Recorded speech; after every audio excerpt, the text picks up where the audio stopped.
Tonight, somewhere in the world, a child is being born who will never feel pain, not heartbreak, not grief, physical pain, the kind that pulls your hand from a flame, the kind that wakes you at 3 in the morning, the kind your body uses to tell you something is wrong.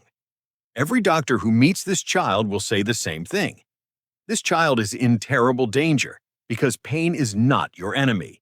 It is the most sophisticated early warning system evolution has ever built. And the moment it goes silent, the clock starts ticking. There is a real medical condition called congenital insensitivity to pain. It is vanishingly rare, and the case files make for extraordinarily uncomfortable reading. Children who cannot feel pain bite off the tips of their own tongues while teething. They fracture bones and keep walking on them for days because nothing tells them to stop.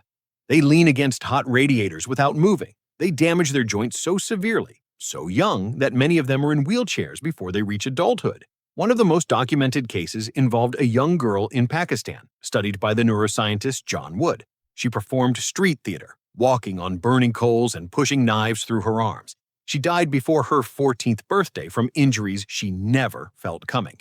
Now imagine that condition. Scale it to every human being on Earth. All 8 billion of us simultaneously losing the ability to feel pain.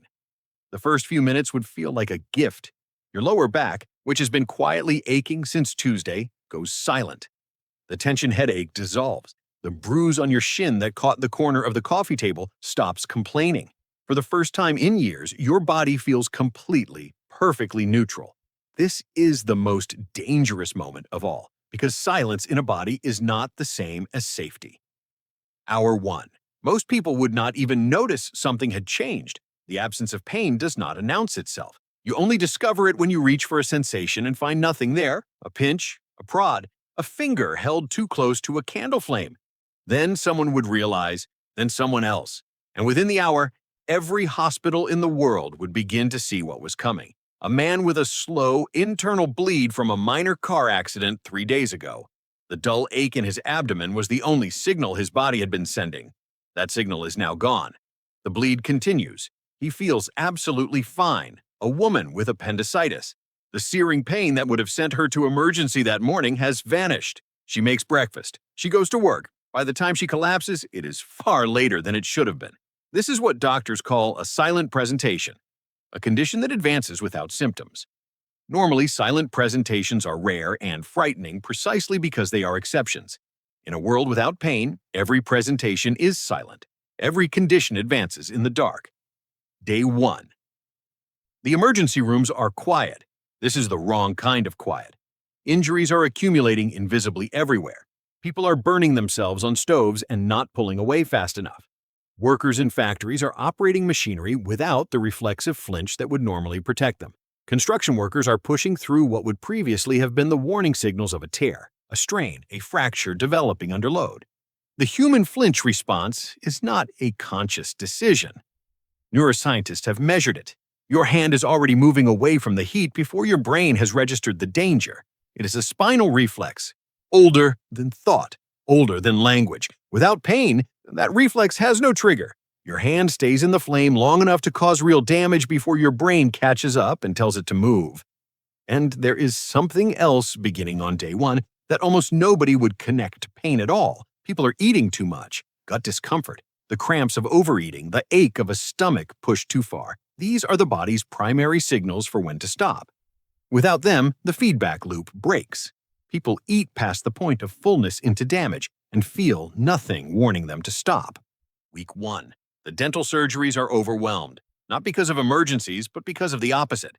For decades, the main reason people avoid the dentist is pain, the anticipation of it, the memory of it. Remove pain entirely, and something unexpected happens. People stop going, not out of fear this time, but because there is nothing prompting them. The toothache that would have driven someone to book an appointment never arrives. The cavity quietly deepens. The infection quietly spreads. Across the world, conditions that would normally have announced themselves through pain are progressing to stages that require far more serious intervention.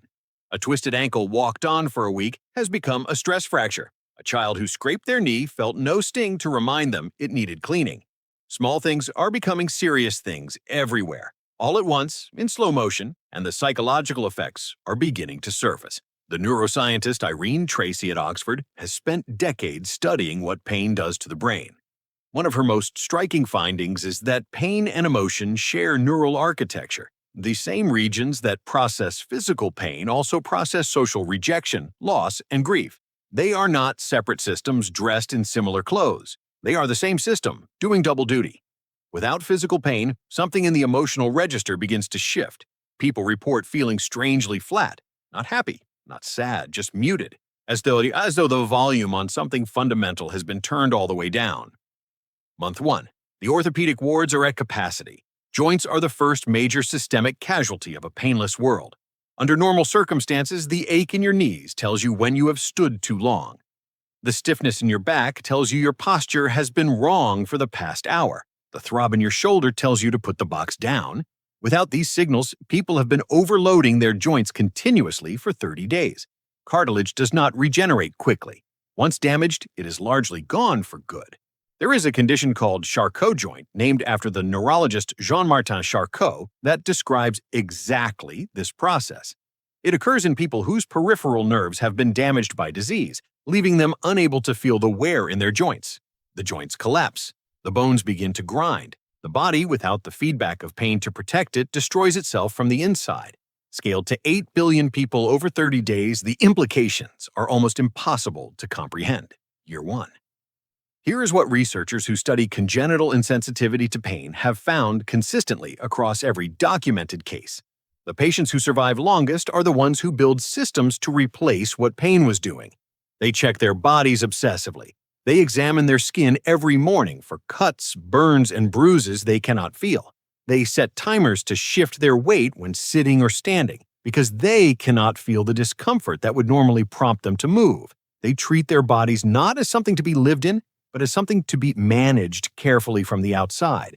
In a world without pain, the entire human species would need to become this vigilant. A new kind of medicine would have to be invented: constant biosensing. Wearable technology tracking joint load, tissue damage, inflammation markers in real time, doing externally what pain was doing internally for free for millions of years. We would have to build, at enormous cost and complexity, a poor imitation of something evolution gave us for nothing. And this is the thought that would slowly, quietly, change everything. Pain is not a malfunction. It is not the body failing. It is the body working exactly as it should, doing the only thing it knows how to do when something threatens you.